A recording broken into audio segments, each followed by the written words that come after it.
Savita from People Matters through the agenda for today's webinar.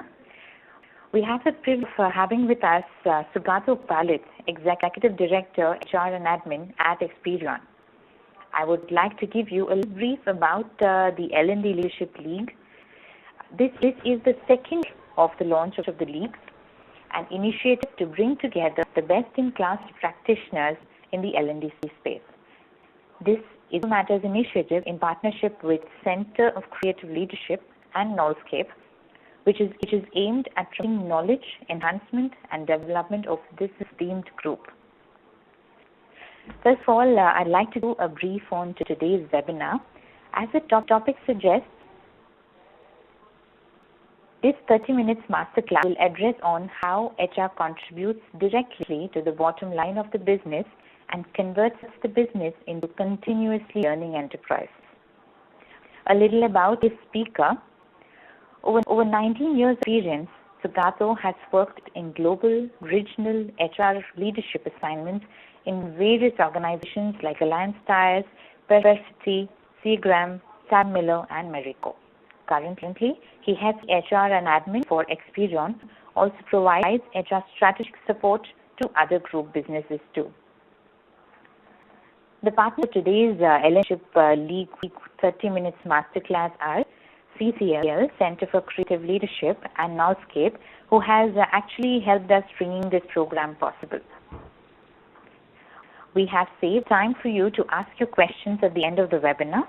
And for those watching the live webinar, you can also submit your questions at any time during the presentation through the Q&A section. We will try to respond as many questions as possible as time allows. We have a full exciting agenda for the masterclass today. So without any further delay, I'm going to hand over the microphone to Sugato. Over to you, Sugato. Yeah, thanks, Savita. Good morning, everybody. Thank you for taking time out for joining us for this little chat on our journey as to how we've been able to partner our business. A little bit of our organization. We are a 100% FDI funded real estate developer which has been backed by Experion Holdings in Singapore. We have more than $2.5 billion worth of investments in different businesses, including construction, oil and gas, renewable energy, and asset management. We, the HR team here, support all these businesses in their initiatives. To get the ball rolling, we would like to share our HR and admin mission statement. The core philosophy of our organization is the positive side of life, and HR would like to enhance the positive side of our people by hiring the best-in-class talent, developing and empowering them, and rewarding them appropriately within a culture of integrity, innovation, trust, fairness, and camaraderie. We will do all of to contribute and partner the business objectives of the company, and we aspire to be amongst top 10 best employers in our area of operation. We have highlighted specific word in red. More about it as we go. To make this succinct and crisp, and also to help us remember what the journey is about, we've worked out an acronym on the word partner. And how it pans out is P stands for purpose, A for articulation and alignment, R for reward and recognition, T for talent management, N for networking, E for engagement, and R for review. And this will become clear as we go along. The very start point of any enterprise is the purpose for which the business exists. And the leadership has to agree to the purpose of the business. We really need to know why we are here together and what we want to do. And it is therefore important to have an agreement on the key principles that will drive the achievement of the purpose as well. These are often called the values of the business. So where does HR play a role? It starts with the vision in the company as a process, and also enhances and highlights the values which will be the touchstone for all employees to attain this. HR facilitates cornerstone process, which is the building block of any business. And I would like to highlight here that HR in our organization is not a content or a content champion, it's a process champion. And the moment we start believing that we are process holders, I think a lot of positive things start happening. We start facilitating things, we start facilitating results, and we also encourage line ownership of various initiatives we run in the business. That is what makes the process credible all along. Once you have stated a purpose for which your business exists, the next step is articulation so that everybody in the organization has an understanding and the alignment so that everybody walks in the same direction.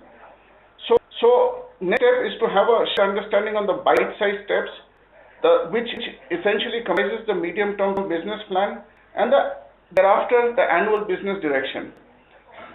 Alignment is achieved through various different ways, but in the normal traditional way which it is done and which we did here, we started with the group goal setting exercise encompassing the leadership and thereafter cutting down of the KRAs to every single employee who was of a managerial level and above.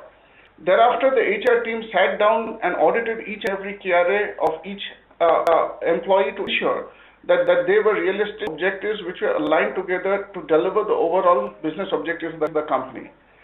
So, whilst they've now said and done about KRAs, our simple philosophy is KRAs should motivate people to achieve their potential and the organization to deliver stretched goals.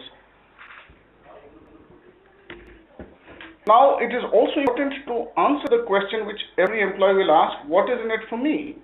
It is good to have alignment, it is good to have articulation of that alignment, but unless there is a motivation to make things happen, it will not move forward.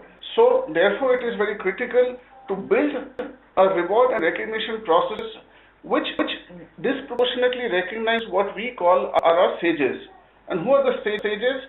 Look at star performers, attitude towards the company and its businesses, the going beyond attitude, the economic value and perspectives. We keep in mind people who think long term and create and build systems which are sustainable over a period of time are given more than average recognition. And also people are willing to push the packet to get work completed within an acceptable time frame.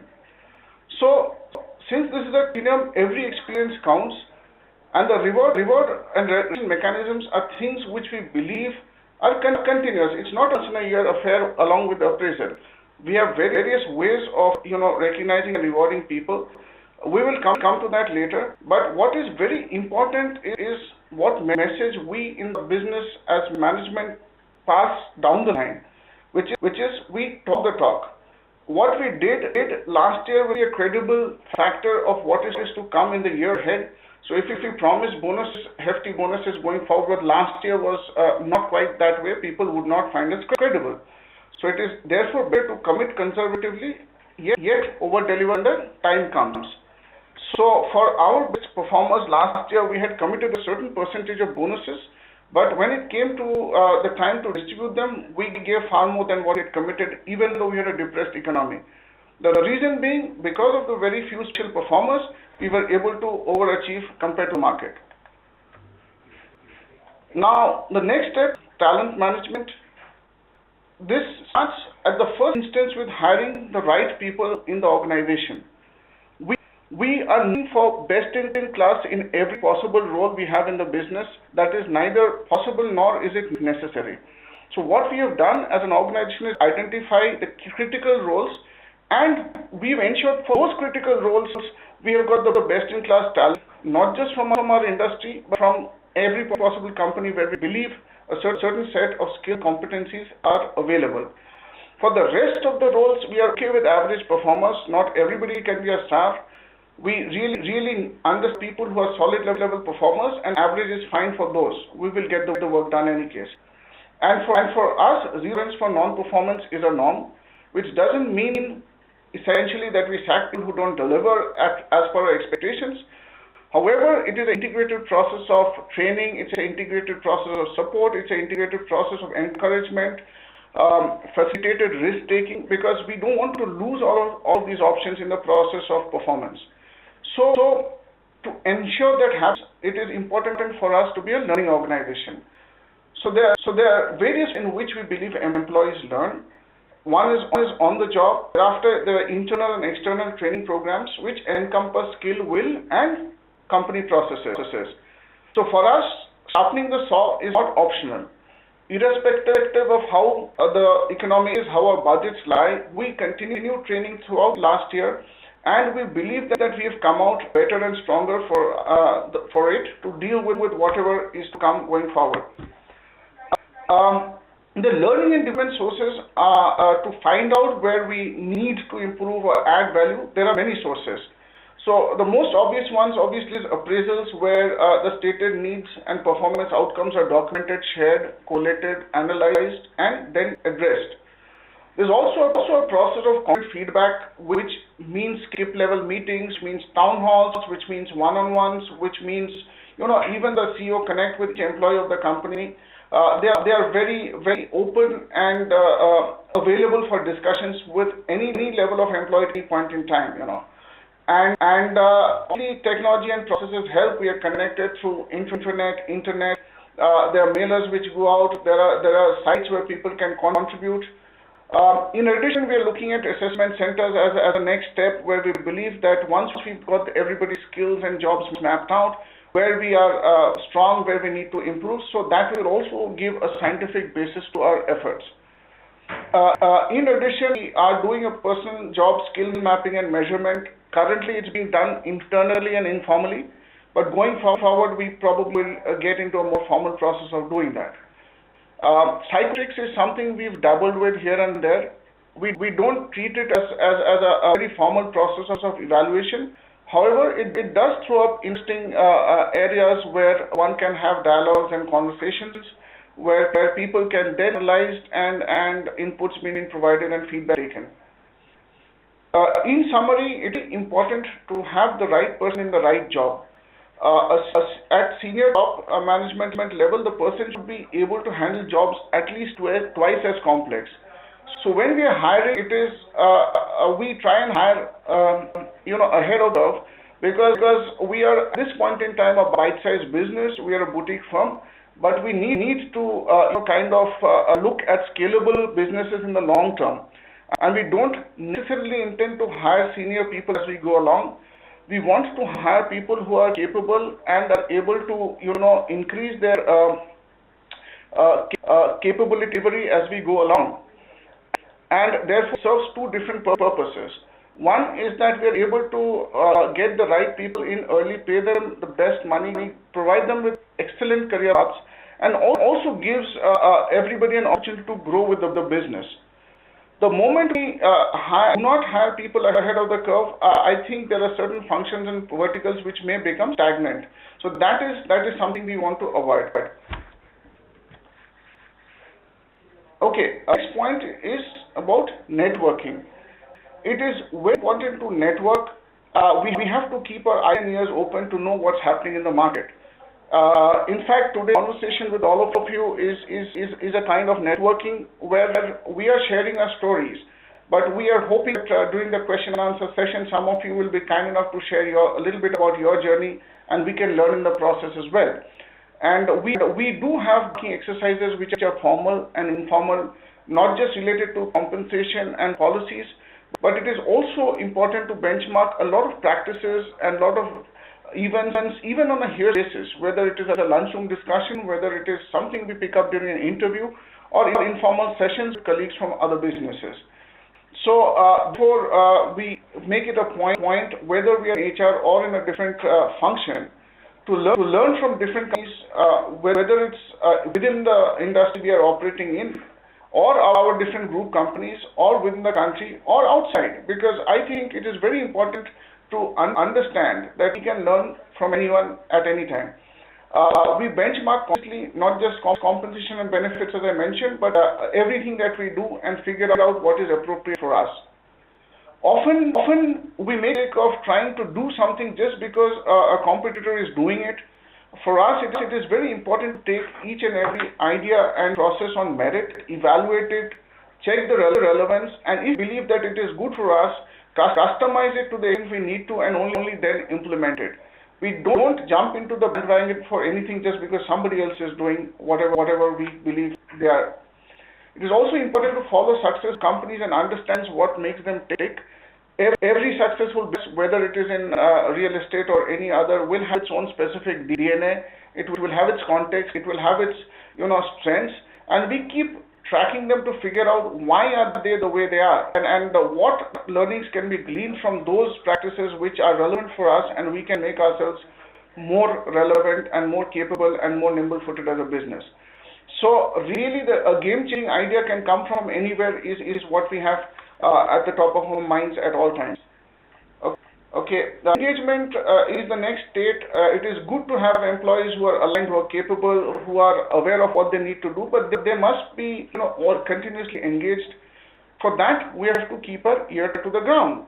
And to do so, we continually seek formal and informal feedback on key company initiatives, culture, managerial processes, and practices. We also share findings with a commitment of working out tenable solutions and what is relevant collaboratively. We build credibility by delivering, and constant appropriate communication is the key. And just to kind of add a couple of perspectives to this, we seek feedback, we share the feedback openly with everybody who participated. So it is important to close the loop. And when solutions are being worked out, we do it with the customer set. There are no set of people in the organization with a magic wand who will fix everything. It is our business. All of us own up the company, and all of us have to chip in to provide solutions which will make it a healthier, happier, and more motivated workforce. So everybody is involved, and to that extent, it gives us a far greater degree of credibility than if we were just taking their feedback and not closing the loop with them. So in the process, employees feel very empowered and motivated, and also the company is the gainer because we truly believe a great game-changing idea can come from anyone. It is also important to review. Unless we review, we will not know what we've done and where we can go. So therefore, we utmost priority to annual and mid-year reviews, concurrent feedback, and quick course correction. It is important to keep enforcing positively by giving pats when it is required. We use dashboard leading and lagging indicators, and because we do believe that if we do a review at the end of the day, it is too late to take business and people decisions at that point in time. The game is over for that particular year. So concurrence is very critical. To suppose we have a very fair and transparent review mechanism which is well articulated and understood, it is the nerve center of the business. We take time and the trouble to train everybody and have refresher courses every year for ensuring that people are on the same page when it comes to the review. So I will leave about 10 minutes for questions and answers. Our core philosophy is a leader is best when people barely know he exists, and when his work is done, his aim fulfilled, they say we did it ourselves. So it is our philosophy to be process champions, to partner the business, support them, let them take ownership, and let them believe they did it themselves, and in that process make ourselves irrelevant in the long term. So thanks. We're open to questions. Thank you so much. So very insightful of how you play with your HR and learning philosophy and integrated that with your business per se. We have a few questions that have come in. I'm just going to shoot them to you. All right. We have Dheeraj here asking, what is the definition of an average performer? Is it those who deliver 100%? Because usually it is considered that star performers always exceed 100%. What do you have to say on this? Dheeraj, that's a big question, but it has to be taken into the context of every organization. So for us, people who deliver 100% are what we look at in the bell curve, the middle of it, right? What we call the meets expectations lot. And by every organizational definition, they form bulk of the population. So about 65% of us would be in the ME category. For us, that is considered average for the performance appraisal system. It's not to say the people are average, but that's the average level of acceptable performance in our company.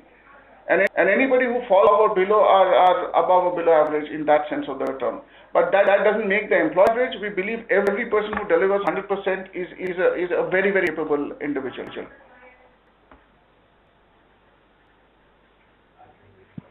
Thank you, Sugata. You mentioned about developing stages in your organization. So there's a question related to that.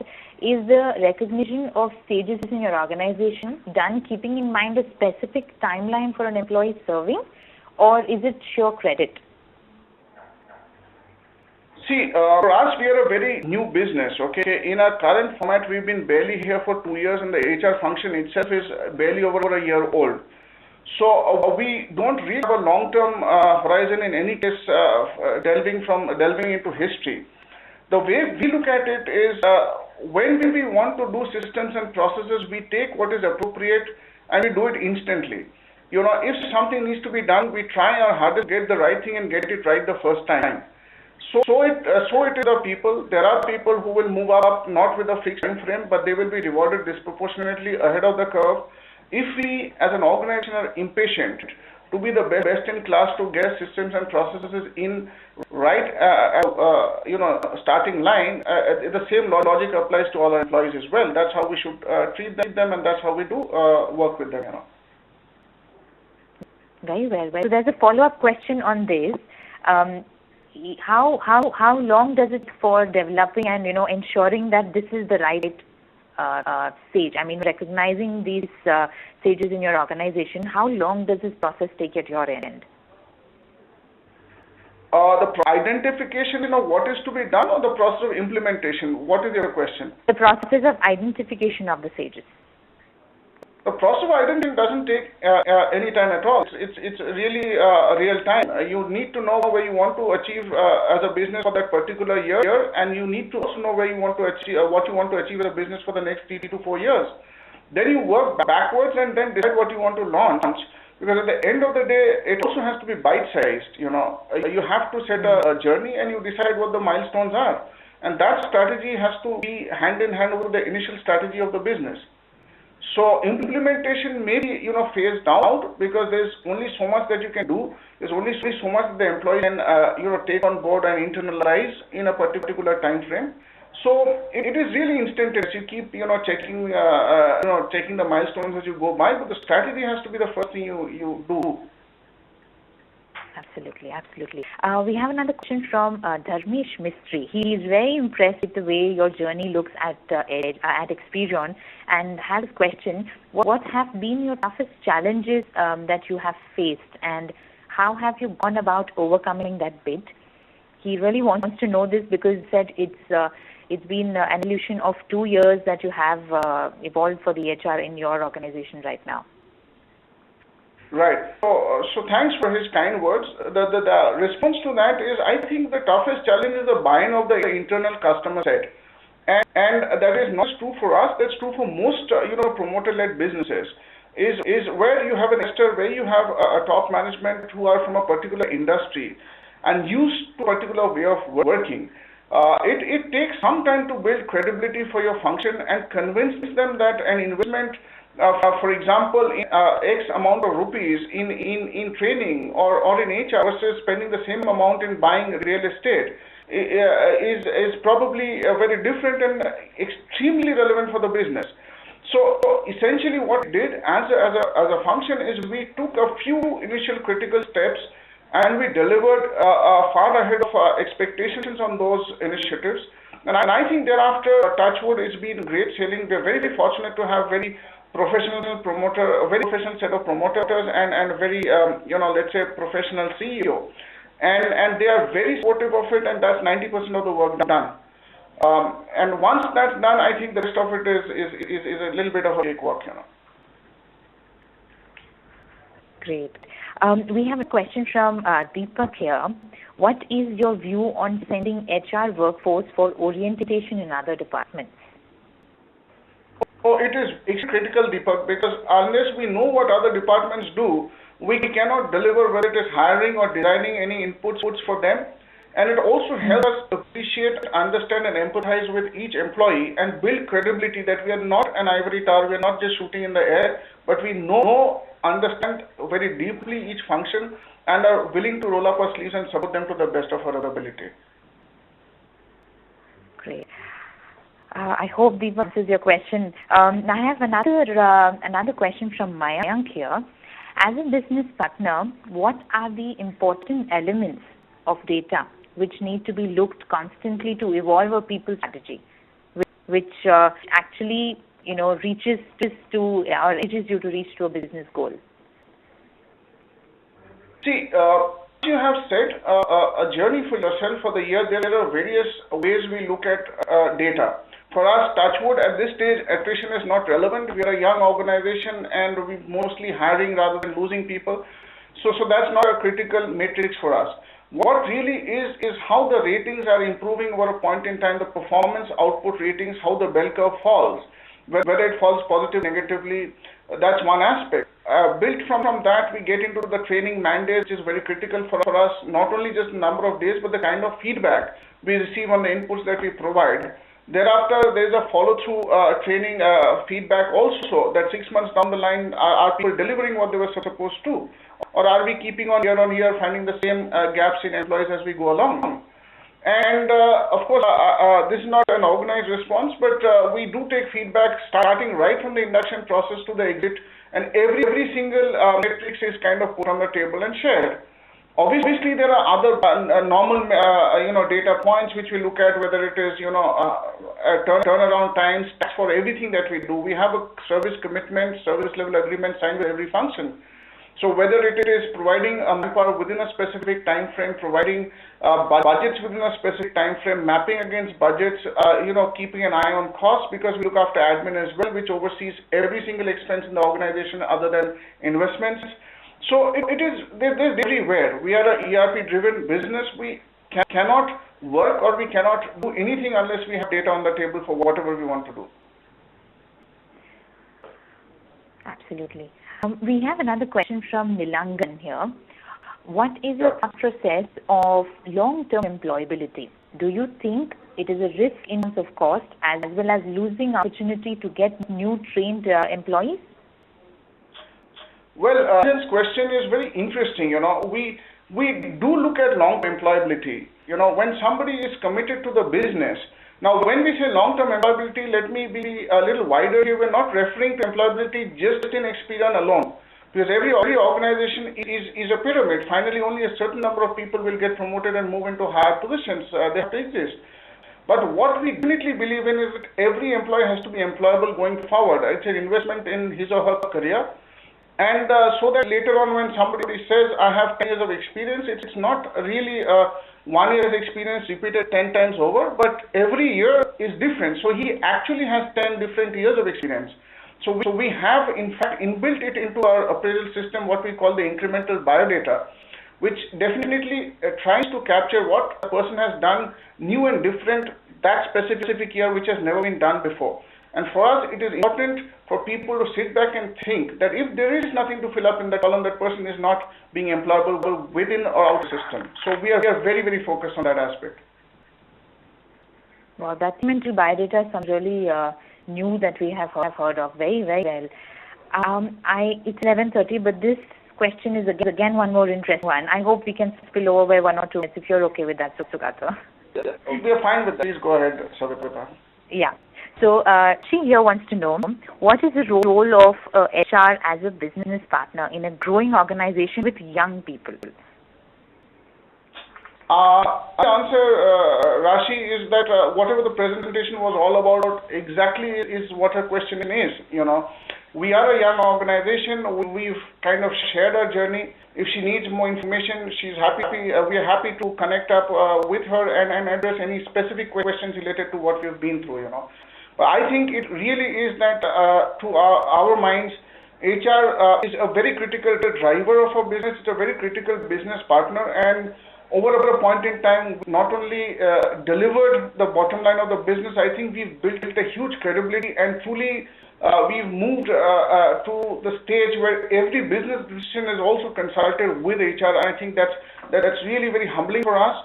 but that's something which really keeps us motivated and going. Well, we're blessed to have a very good team here. I think we're doing a good job. Great. Thank you, Sugato. I actually want this session to go further because we still have a lot many questions. So to all the questions that we hear, we can definitely take them offline. Sugato, we can share them with you if you'd like to. If you get the time, it will be great if you can respond to a few of them.